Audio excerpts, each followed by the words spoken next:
सिद्ध कीजिए कि √5 एक अपरिमेय संख्या है। अब हम इसको विरोधोक्ति द्वारा उपपत्ति यानी प्रूफ बाय कॉन्ट्रडिक्शन इससे सिद्ध करेंगे। तो ये जो विधि है ये है क्या?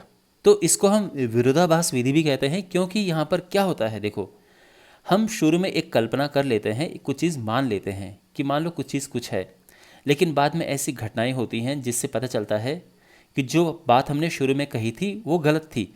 यानी यहाँ पर जो बात हम कहते हैं और यहाँ पर जो बात निकल कर आती है, इन दोनों में एक विरोधाभास पैदा होता है, ये एक दूसरे का विरोध करती है। इसलिए इस विधि का नाम है विरोधोक्ति द्वारा उपपत्ति। ठीक है, तो सेम हम यहाँ पर करते हैं। हम ये मानकर चलते हैं पहले, यानी ये हम इसके विपरीत हम ये मानते हैं कि यह एक परिमेय संख्या है, लेकिन बाद में ऐसी परिस्थितियां आती हैं जिससे ये पता चल जाए कि नहीं, ये परिमेय संख्या नहीं है, और ये परिमेय नहीं है तो फिर ये अपरिमेय है। ओके, तो अब इसको हम स्टेप बाय स्टेप करना शुरू करते हैं। तो सबसे पहले जो हम मानते हैं, जो हम लिखते हैं, वो है कि हम इसके विपरीत हम मान लेते हैं कि √5 एक परिमेय संख्या है।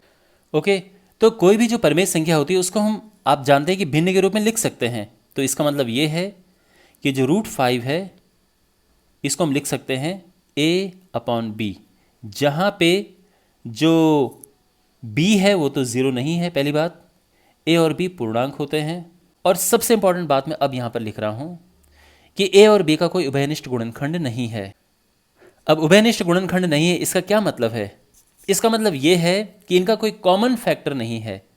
ठीक है ना, यानी यहाँ पर जो मैंने लिखा है उभयनिष्ठ गुणनखंड, जैसे देखो 2 और 10 इसको हम ले तो इसका उभयनिष्ठ गुणनखंड यानी कॉमन फैक्टर 2 है, क्योंकि 2 इसको भी काटता है इसको भी काटता है। तो यहाँ पर हम ये 2 और 10 नहीं लिख सकते हैं, लेकिन अगर यहाँ पर जैसे 9 और 10 है तो ये इनका कोई उभयनिष्ठ गुणनखंड नहीं है ना। तो कोई भी नंबर ऐसा नहीं है, 1 को छोड़ के, 1 को वैसे हम इसमें काउंट नहीं करेंगे, कोई भी इसका कॉमन फैक्टर नहीं है ना, कोई इन दोनों को नहीं काटता है। तो ये है इस बात का मतलब कि कोई उभयनिष्ठ गुणनखंड नहीं है। अब यहाँ पर हम इससे क्रॉस मल्टीप्लाई करेंगे तो ये इधर आएगा, √5b = a, और दोनों साइड हम स्क्वायर करेंगे तो ये 5b² आ जाएगा a²। इसका मतलब क्या है? इसका मतलब है कि 5a² को विभाजित करता है। ठीक है, 5a² को विभाजित करता है। देखो कैसे, यहाँ पर ये इसको विभाजित कैसे करेगा? इसी रूप में हम किसी संख्या को लिखते हैं, जैसे 5 × 4, आप जानते हैं 5 को 20 होता है। तो यहाँ पर 5 इसको विभाजित करता है ना, इसको भाग दे सकता है, ये सेम यहाँ पर है। अच्छा, और अगर ये a² को विभाजित करता है तो a को भी विभाजित करेगा। तो इसका मतलब ये है कि 5 a को भी विभाजित करेगा। ओके, अब यहाँ पर देखो हम कुछ नाम देते हैं, इसको नंबर 1 नाम देते हैं स्टेटमेंट। एक स्टेटमेंट यहाँ पर ये है।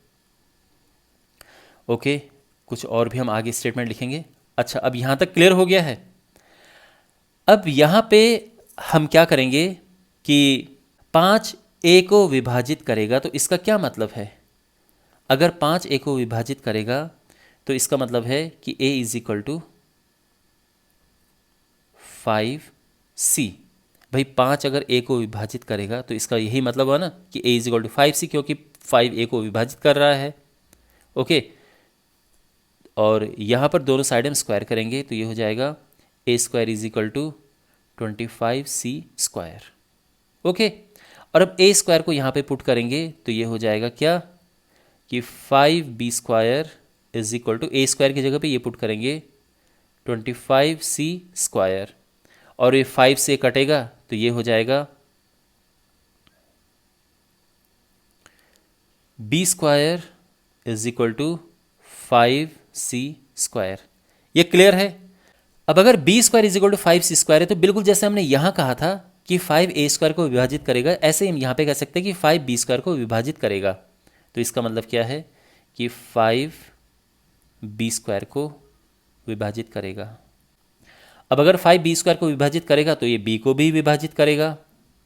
ठीक है, तो 5b² को विभाजित करता है तो ये 5b को भी विभाजित करेगा। और ये कैसे पता चला मुझे? यहाँ से पता चला, क्योंकि 5 इसको, ये नीचे आएगा तो इसको डिवाइड कर सकता है। ठीक है, ओके, और यहाँ पर मैं इसको नाम दे रहा हूँ तीसरा कथन, हमारा ये तीसरा स्टेटमेंट है। अब आप इस सेकंड वाले पे और थर्ड वाले पे गौर करो, क्या है इसका मतलब? तो सेकेंड और थर्ड से,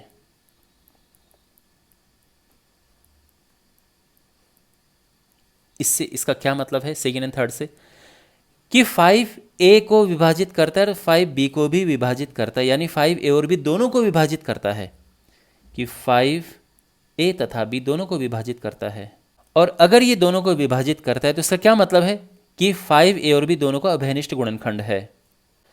तो जो 5 है वो a और b का उभयनिष्ठ गुणनखंड है। आप समझे भाई, ये a को भी विभाजित करता है और b को भी विभाजित करता है, तो ये दोनों का उभयनिष्ठ गुणनखंड है। मान लो कि कोई नंबर है 10 और 15, आप जानते हैं कि 5 इसको भी विभाजित करता है और इसको भी, है ना, दोनों को भाग दे सकता है ना 5, तो यानी 5 इनका उभयनिष्ठ गुणनखंड है। इसको हम देते हैं, ये हमारा चौथा कथन है। अब ध्यान से देखो, पहली बारी हमने क्या कहा था पहले कथन में कि a और b का कोई उभयनिष्ठ गुणनखंड नहीं है, और यहाँ पे हम क्या कह रहे हैं कि 5 जो है वो a और b का उभयनिष्ठ गुणनखंड है। तो इन बातों में क्या हो गया, विरोधाभास हो गया ना। और जो हमारा फाइनल स्टेटमेंट होगा वो ये होगा कि कथन 1 और 2 में विरोधाभास है, यानी ये जो हमने बात यहाँ पर कही थी और इसमें विरोधाभास है। और इसका कारण क्या है, इसका कारण हमारी त्रुटिपूर्ण कल्पना है कि √5 एक परमेय संख्या है ना। हमने यहाँ पे कल्पना कर ली थी कि एक परमेय संख्या है, तो इससे हम ये निष्कर्ष निकालते हैं कि √5 एक अपरमेय संख्या है। ओके, तो आई होप आपको समझ आ गया होगा। बिल्कुल आपको इसी तरह से करना है, कोई भी क्वेश्चन आपके पास आ जाएगा जो सिंगल हमारे पास होता है, ठीक है। जैसे मान लो √2 आ गया, तो जो जहाँ जहाँ पर √5 है वहाँ पे आप √2 लिख सकते हैं, ठीक है ना। यानी यहाँ पे 2 आएगा, 2 आएगा, 2, बस जहाँ पर ये स्क्वायर होगा बस यहाँ पे 4 आ जाएगा, है ना। बाकी 2 2 2 सारा 2 2 2 इस तरह से। तो आप कोई भी क्वेश्चन कर सकते हैं, बस इसको आप रट लीजिए, आप ये समझो। ओके, तो आई होप आपको ये समझ आया होगा।